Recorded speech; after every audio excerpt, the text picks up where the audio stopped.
So there's an effort in the works right now during the special legislative session, and it could make it to the finish line.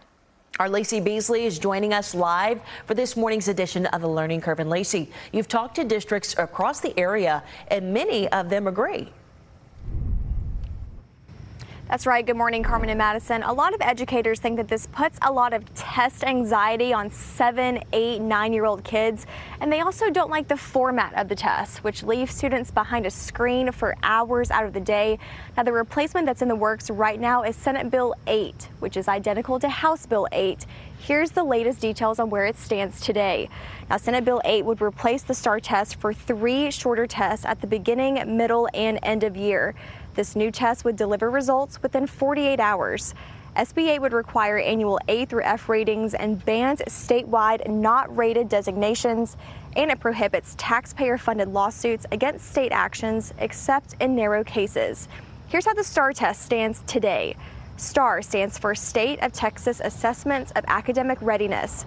It's a standardized test that begins in the 3rd grade and is taken at the end of the school year. It only tests core subjects, that's math, reading, science, and social studies, which many educators do not like. Fine arts classes like photography or orchestra are not included, and for some students, that's where educators say they really excel. I would love it if the STAAR test went away. The last thing I want is a student that comes into school nervous to take a big exam, crying because they feel the pressure of it, and they're in 4th grade.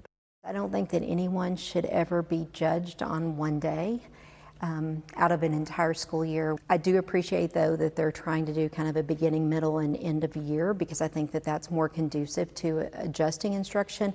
I just don't want it to come with a lot of regulations and compliance to the point that it shuts school down and we're not learning, we're just testing.